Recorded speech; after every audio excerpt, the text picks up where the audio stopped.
नमस्कार, बहुत स्वागत है आप सभी का। मैं हूं आपके साथ सिरांधा शेखर और आप देख रहे हैं जोहार झारखंड। आइए सबसे पहले आपको कोरोना पर झारखंड से आ रहा अपडेट दे रहे हैं। झारखंड में 290 कोरोना के पॉजिटिव केस अब पहुंच चुके हैं। इसके अलावा 24 घंटे में 42 नए मामले कोरोना संक्रमण के सामने आए हैं। गढ़वा से 18 मामले सामने आए, जबकि पूर्वी सिंहभूम से 9 मामले कोरोना के सामने आए हैं। कोडरमा और गिरिडीह से भी कोरोना मरीज सामने आए। 5-5 केस यहां पर आए। चतरा में पहला कोरोना संक्रमित मरीज सामने आया है, यानी कि चतरा भी अब कोरोना की जद में आ गया है। राज्य में 130 प्रवासियों में कोरोना का संक्रमण पाया गया है, यानी कि प्रवासी ज्यादा हैं पीड़ितों में। झारखंड में कोरोना की वृद्धि दर 4.41% है। रांची में 86.7% कोरोना मरीज स्वस्थ हो चुके हैं। इसके साथ ही ये भी बता दें कि सरकारी स्कूल गैर शैक्षणिक कार्य हो सकेंगे। सरकारी स्कूल खुलेंगे। एसएमएस से अब कोरोना सैंपल की जांच रिपोर्ट लोगों को मिल सकेगी, यानी ये बड़ी राहत अब मिलेगी लोगों को। अब तक ग्रीन जोन में शामिल चतरा जिला भी अब कोरोना का मरीज यहां पर मिल गया है। यहां मुंबई से आया मजदूर कोरोना पॉजिटिव पाया गया है। इस मजदूर को क्वारंटीन सेंटर में रखा गया था। कोरोना मरीज के मिलने के बाद पीड़ित के गांव को पूरी तरह से सील कर दिया गया है और उसके संपर्क में आए लोगों की अब मेडिकल जांच की जा रही है। वहीं गढ़वा में 18 नए कोरोना पॉजिटिव मरीज मिलने से प्रशासन अलर्ट है। इसी के साथ जिले में कोरोना संक्रमित मरीजों की संख्या 47 तक पहुंच गई है। हालांकि इसमें से 3 मरीज ठीक होकर होम क्वारंटीन में रह रहे हैं, जबकि 44 का मिराल प्रखंड को कोविड अस्पताल में इलाज चल रहा है। सभी संक्रमित मरीज प्रवासी हैं और महाराष्ट्र से यहां पर आए हुए थे। देर रात जांच रिपोर्ट आने के बाद सभी को कोरोना अस्पताल में भर्ती कराया गया है। जिले में बढ़ रहे कोरोना मरीजों के आंकड़े के बाद प्रशासन ने स्वास्थ्य विभाग से डॉक्टर्स की टीम तैनात करने की मांग की है, ताकि सभी का बेहतर इलाज हो सके।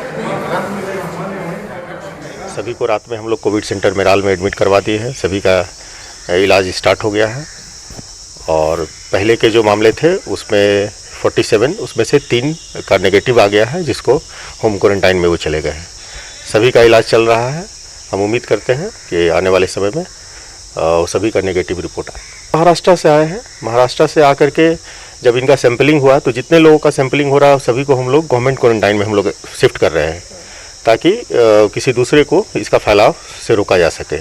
तो हमारे यहाँ जो गवर्नमेंट क्वारंटाइन में है, जितने भी रेड जोन से जितने लोग आ रहे हैं, जिसका हम लोग सैंपल ले रहे हैं, वो सभी को हम लोग गवर्नमेंट क्वारंटाइन में रख रहे हैं। कोरोना ने झारखंड के 24 में से 21 जिलों को अब अपनी चपेट में ले लिया है। पूर्वी सिंहभूम में अब तक 15 मामले सामने आ चुके हैं। बीती रात जमशेदपुर में एक साथ 9 मामले सामने आए कोरोना के, जिसमें एक ही परिवार के 6 लोग शामिल हैं। दिल्ली से आई एक छात्रा को होम क्वारंटीन पर रखा गया था, जिससे कोरोना पॉजिटिव पाया गया। उसके परिवार के 5 लोग कोरोना की चपेट में आ गए हैं। इस बीच प्रशासन अलर्ट हो गया है। जिला प्रशासन क्या कुछ तैयारी कर रहा है या कर रखा है, उसने बता रहे हैं न्यूज़ 18 संवाददाता आशीष कुमार तिवारी।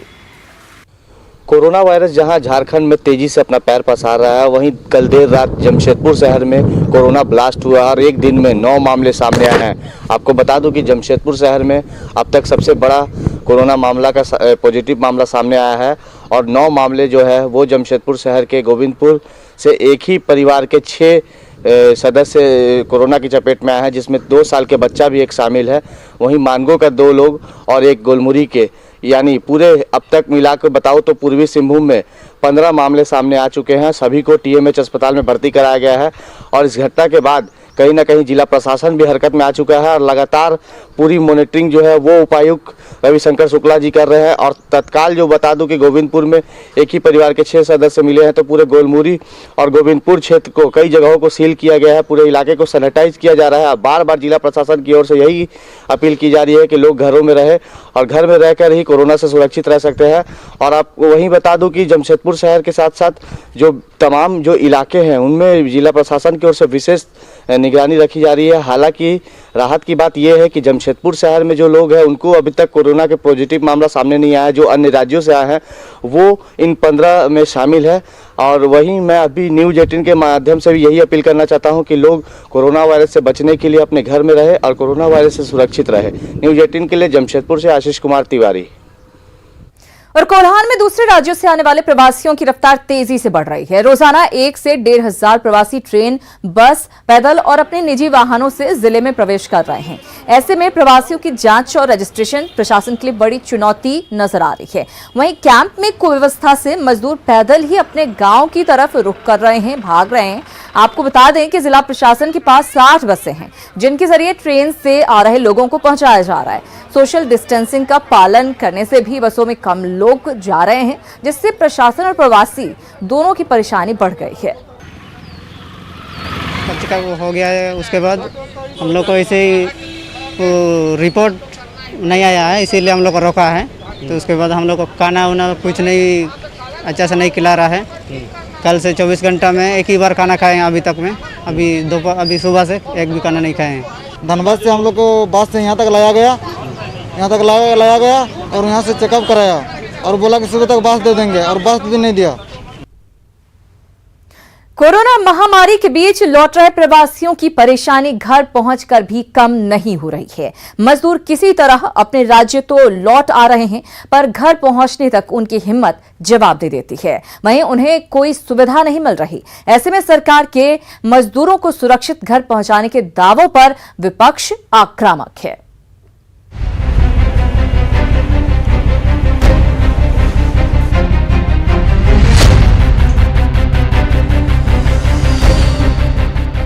एक तरफ कोरोना संक्रमण का खतरा तो वहीं दूसरी तरफ सुविधाओं का अभाव। ऐसे में किसी तरह जान बचाने के लिए अपना सब कुछ छोड़कर घर की ओर निकले प्रवासियों की पीड़ा अंतहीन हो चुकी है।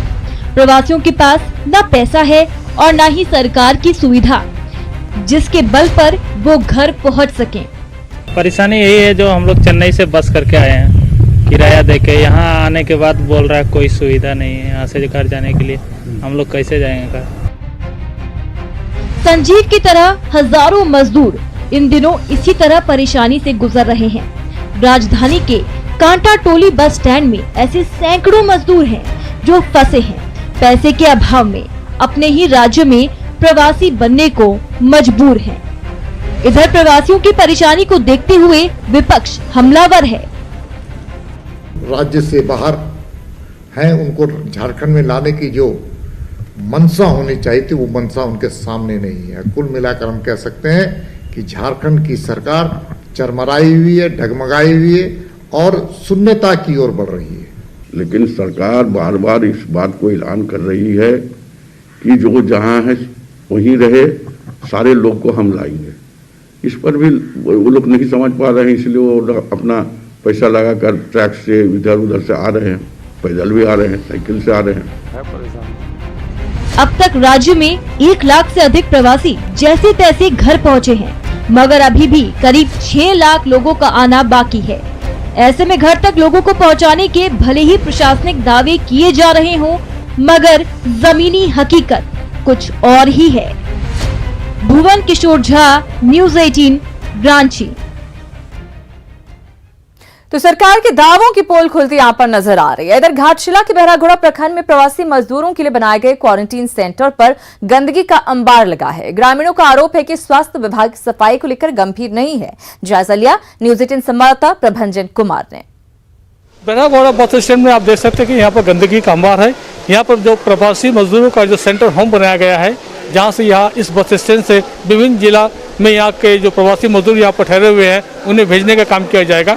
इसी बस स्टैंड पे आप देख सकते हैं कि किस तरह यहाँ पर गंदगी का अंबार है।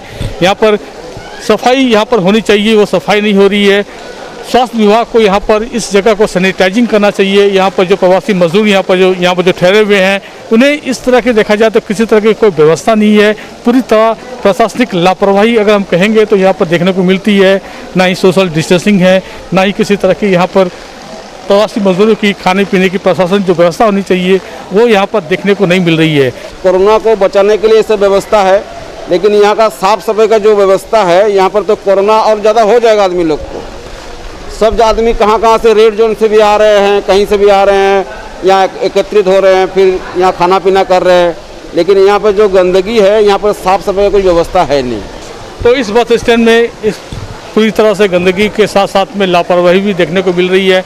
प्रशासन को यहाँ पर चाहिए कि यहाँ की साफ सफाई होनी चाहिए, और यहाँ इस बस स्टैंड को सैनिटाइजिंग भी यहाँ पर होना चाहिए। रंजन कुमार, न्यूज़ 18 घाटशिला। वहीं कोरोना काल चल रहा है और ऐसे में झारखंड के दिव्यांग दर दर भटकने को मजबूर हैं। पिछले 7 महीने से 60,000 से भी ज्यादा दिव्यांग प्रोत्साहन राशि के इंतजार में बेबस हैं। हाल यह है कि इनकी प्रोत्साहन राशि 2 विभागों और डेटा एंट्री की मकड़जाल में फंस गई है।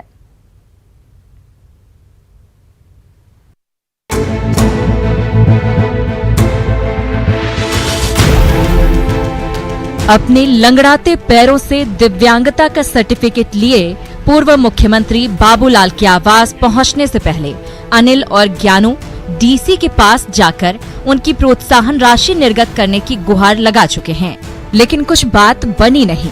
मजबूरीवश आज बाबूलाल मरांडी के आवास पहुंचे हैं।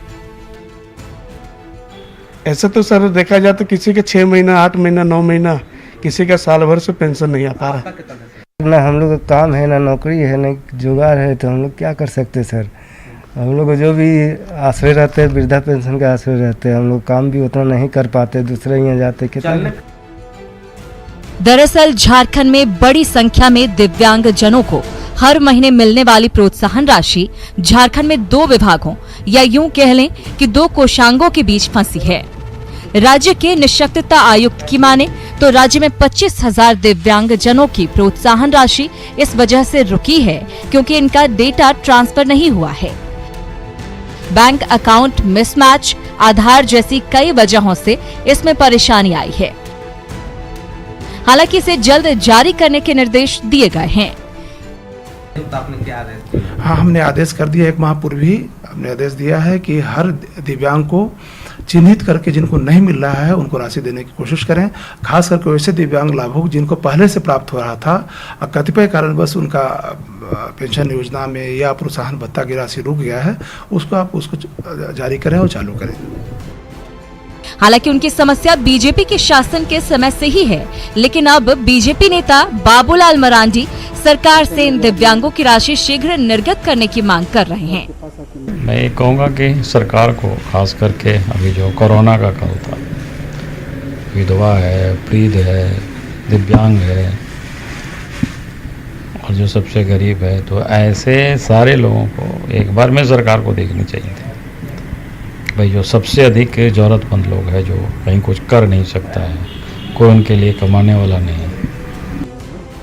कोरोना काल में जब सरकार जरूरतमंदों को राहत देने के लिए जनधन खाते में 500 रुपए डाल सकती है, तो पिछले 7 महीने से परेशानी झेल रहे दिव्यांगों की प्रोत्साहन राशि क्यों रोक दी गई है? उम्मीद की जानी चाहिए कि हुक्मरानों की नजर इन दिव्यांगों की परेशानी पर पड़ेगी। कैमरामैन संत के साथ न्यूज़ 18 के लिए रांची से उपेंद्र कुमार की रिपोर्ट। इधर प्रवासी मजदूरों को लेकर हटिया स्टेशन पहुंचे श्रमिक स्पेशल ट्रेन के यात्रियों ने जमकर हंगामा मचाया। कर्नाटक से हटिया पहुंचे श्रमिकों ने स्टेशन से घर जाने के लिए व्यवस्था की गई बसों में सोशल डिस्टेंसिंग के उल्लंघन को लेकर हंगामा किया। श्रमिकों का यह भी आरोप है कि उन्हें बस में घंटों से बिठाकर रखा गया है और खाने के लिए सिर्फ 2 ब्रेड दिए गए हैं। हालांकि रांची के डीटीओ ने इन आरोपों को निराधार बताया है और कहा है कि बसों की पर्याप्त संख्या में व्यवस्था की गई है, लोग धैर्य रखें। भूख बर्दाश्त नहीं हो रहा है।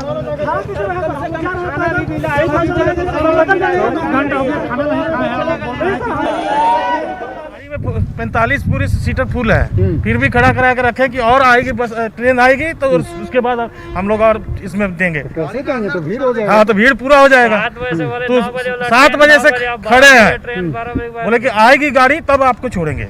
सर गाड़ी का अंदर देखिए, अब गाड़ी कब आएगी, कब हम लोग को छोड़ेंगे, और फिर इन लोग को जाकर अभी पेट्रोल में फिर क्लोटाइंस होगा वहाँ पर ही। कितना आदमी भर के रखा हुआ है, देख लीजिए आप गाड़ी के अंदर जाके देखिए, पूरा एक सीट में 3-3 आदमी बैठा के रखा है। और सर सुबह से एकदम कोई नाश्ता नहीं, 2 ब्रेड देके बस बैठा के रखा हुआ है। सर हम लोग को भी जान का डर है, हम लोग जब दूसरे राज्य में थे तो हम लोग को एकदम सेपरेट के साथ, हिफाजत के साथ भेजा, और हमारे राज्य घर में आके ये हालात है हमारा। पर्याप्त संख्या में बस रखा हुआ है, जो जिला वाइज टेक किया गया है, जो पैसेंजर लिस्ट है उसके आधार पर, और सबको लिस्टिंग करके हम लोग बैठाकर यहाँ से जिला के लिए रवाना करेंगे। नहीं, ऐसी बात नहीं है, जो सीट है जिसका जितना कैपेसिटी है, जो हम लोग का सोशल डिस्टेंसिंग पालन करते हैं उतनी गाड़ी, उतने के हिसाब से हम लोग गाड़ी मंगाए हैं। लोग धैर्य रखें, ट्रेन आ रही है। और बीजेपी प्रदेश अध्यक्ष दीपक प्रकाश ने राज्य सरकार से झारखंड में कोयले की अवैध माइनिंग पर रोक लगाने की मांग की है। उन्होंने कहा है कि कोयले का उत्पादन बढ़ाने के लिए केंद्र की मोदी सरकार ने डिस्ट्रिक्ट फंड बनाया है, जिससे उस जिले का भी विकास होगा और राज्य को अच्छी रॉयल्टी भी मिलेगी।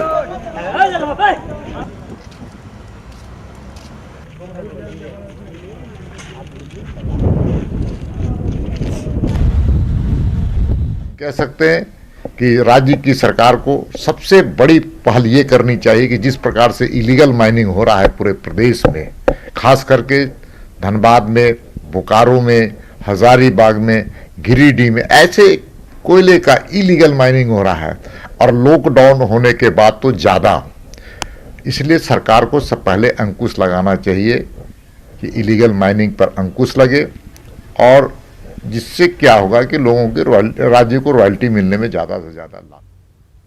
कोयला खदान में कॉमर्शियल खनन को लेकर झारखंड की राजनीति गर्म है। झारखंड मुक्ति मोर्चा ने कहा है कि जब खदानों को निजी हाथों में ही सौंपना है तो फिर क्यों नहीं जिस आदिवासी मूलवासी की जमीन है उसको ही मालिकाना हक दे दिया जाए। जेएमएम नेता विनोद पांडे ने भी बीजेपी को अपना राजनीतिक चरित्र देखने की नसीहत दे दी।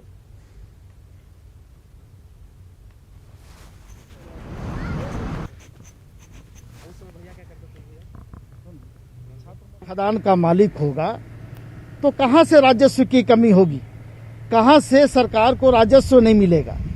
हम व्यवसाय करें लेकिन व्यवसाय के साथ साथ उनका भी हमको ध्यान रखना चाहिए जिनकी जमीनें हम ले रहे हैं, तो उनकी भी हिस्सेदारी हो, उनको भी ये एहसास हो कि हम मालिक हैं। भारतीय जनता पार्टी के लोग झारखंड मुक्ति मोर्चा पे, राज्य सरकार पे और हेमंत सोरेन जी पे आरोप लगाने से पहले अपने गिरेबान में झांक करके देखें कि उनका राजनीतिक चरित्र क्या है। उधर पाकुड़ में अम्फन तूफान ने कोरोना जांच केंद्र को अस्त व्यस्त कर दिया। तूफान के कारण टेबल कुर्सी यहां पर बिखर गए और पंडाल में कई जगहों पर पंडाल जो है वो उड़ गए। परिसर पर कीचड़ और पानी जमा हो गया, जिससे जांच का काम प्रभावित हुआ है। ज्यादा जानकारी दे रहे हैं न्यूज 18 संवाददाता कुंदन। हम आपको पाकुड़ के बाजार समिति में बना जांच केंद्र का नज़ारा दिखाना चाहेंगे। यहाँ भी तूफान जो है अपना असर दिखाया है, काफ़ी कीचड़मय हो गया है और जो आंधी तूफान के कारण टेबल वगैरह पूरा गिर गया है, अस्त व्यस्त हो गया है। लेकिन यहाँ जो जांच कर्मचारी हैं वो अपने ड्यूटी पर तैनात है, अपना काम कर रहे हैं। हालांकि मजदूरों को निश्चित रूप से थोड़ी परेशानी हो रही है। वो बता रहे हैं कि हम लोग काफ़ी देर से आए हुए हैं लेकिन जाँच नहीं हो रहा है। जो तूफान है वो काफ़ी प्रभावित किया है जाँच केंद्र को। पंडाल वगैरह से पानी चू रहा है, कुर्सी पर जो लोग बैठे हुए हैं वो पैर उठा करके बैठे हैं और जांच कर्मचारी भी लगातार उनको प्रयास कर रहे हैं कि वो शांति से आप जांच करवाएं और उनको पहुंचाने की पूरा व्यवस्था किया जा रहा है। लेकिन तूफान जो है वो अपना असर निश्चित रूप से जांच केंद्र पर भी डाल दिया है और काफ़ी लोग परेशान हैं। जो प्रवासी मजदूर हैं वो भी परेशान हैं और जो जाँच करने वाले कर्मी हैं वो भी परेशान हैं। कुंदन कुमार, न्यूज़ 18 पाकुड़। और अब रुक करते हैं कुछ और खबरों का। गढ़वा से खबर, जहां एक नाबालिग लड़की के साथ गैंग रेप का मामला सामने आया था। घटना 2 महीने पहले की है। इस मामले में पीड़ित के परिवार की ओर से थाने में मामला दर्ज करने के लिए आवेदन भी दिया गया था, लेकिन अब तक कोई कार्रवाई नहीं हुई। अब इंसाफ की मांग को लेकर पीड़ित ने CWC से गुहार लगाई है, जिसके बाद आयोग ने मामला दर्ज करवाने और इंसाफ दिलाने का भरोसा दिलाया है। आवेदन हम लोगों के यहाँ प्राप्त होते ही हम लोग अपने CWC की ओर से ये अग्रतर कार्रवाई हेतु वरीय पदाधिकारी को DC ये SDPO रंका को और SP गढ़वा को लिखेंगे। उधर धनबाद नगर निगम में कचरा उठाव में घोटाले का मामला सामने आया है। अधिक पेमेंट के लिए वजन बढ़ाने के मकसद से कचरा उठाने वाली एजेंसी ने कोल डस्ट, मिट्टी और बिल्डिंग मटेरियल ढोए। इसकी जानकारी मिलने पर निगम की टीम ने जब जांच की तो सारी सच्चाई सामने आ गई। स्थानीय पार्षद ने इस मामले में नगर निगम के अधिकारियों पर सवाल उठाए हैं। वहीं नगर आयुक्त ने कंपनी के एग्रीमेंट को रद्द करने की कार्रवाई शुरू करने की जानकारी दी है। इनके साथ एग्रीमेंट हुआ, क्या लेन देन हुआ, ये हमको लगता है कि यहाँ के महापौर जो है उनके सिवा कोई नहीं जानता होगा। सिर्फ कमीशन का खेल है ही, और उसमें सरकार किन की थी सब कोई जानते हैं। इस चीज़ को गंभीरता से लेते हुए इनके एग्रीमेंट को रद्द करने की कार्यवाही प्रारंभ कर दिया है और साथ ही जो विपत्र इन्होंने प्रस्तुत किया है उसमें इन जांच प्रतिवेदनों के आलोक में करीब 60% की राशि की कटौती की जा रही है। और सरायकेला के आदित्यपुर नगर निगम क्षेत्र में अनाज की कालाबाजारी का मामला सामने आया है। जरूरतमंदों में बांटने के लिए दिए गए अनाज को यहां पीडीएस डीलर ने लाभुकों में नहीं बांटकर उसे जमा कर दिया। पीडीएस डीलर रतनलाल गुप्ता पर बड़ी मात्रा में अनाज के भंडारण का आरोप लगा है।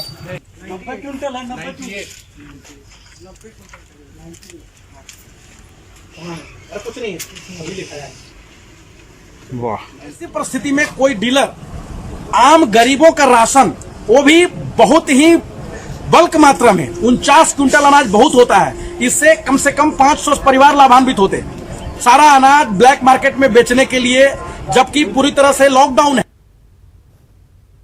अंग्रेजों के जमाने में लोगों को काला पानी की सजा दी जाती थी, मगर आज के दिन भी जमशेदपुर शहर के लोग काला पानी की सजा काटने को मजबूर हैं। देखिए जमशेदपुर से यह खास रिपोर्ट। ये सुनने में भले अजीब लग सकता हो, लेकिन औद्योगिक नगरी जमशेदपुर के लोग इन दिनों काला पानी की सजा काट रहे हैं। ऐसा इसलिए क्योंकि शहर के लोग नदी का काला पानी पीने को मजबूर हैं। शहर के आसपास कई कंपनियां हैं। कंपनियों के चारों तरफ स्वर्णरेखा और खरकई नदी है। इन्हें शहर की लाइफलाइन भी कहा जाता है। अब इन दिनों कंपनियों से निकलने वाली गंदगी सीधे नदियों में गिर रही है, जिसके परिणाम स्वरूप नदियों का पानी बिल्कुल काला पड़ गया है। यहाँ का पानी पीने लायक है ही नहीं। ये कितना दिन से ये समस्या हो रहा है? ये समस्या शुरू से ही पानी पीने का नहीं है। बहुत गंदा पानी आ रहा है, पीने लायक पानी नहीं है, खाली नहाने के लिए है। बल्कि वो सब्जी भी नहीं धोते हैं उससे, खाली नहाना धोना, कपड़ा धोना, बस। इसका पानी में कलर थोड़ा प्रॉब्लम आ रही है, महकता है पानी, और बोल रहे जिसको का पानी, लेकिन ये जिसको का पानी नहीं सर। इसके लिए थोड़ा आप हेल्प करें कि पानी हम लोग को स्वच्छ मिले पीने के लिए। अभी ऐसे ही कोरोना चल रहा है।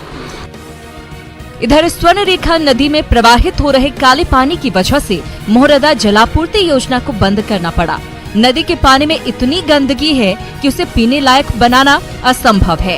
यही कारण है कि जिसको पेयजल आपूर्ति का ट्रीटमेंट प्लांट भी बंद करना पड़ा।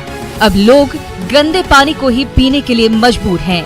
ऐसे में विधायक सरयू राय विशेष पदाधिकारियों के साथ निरीक्षण करने पहुंचे।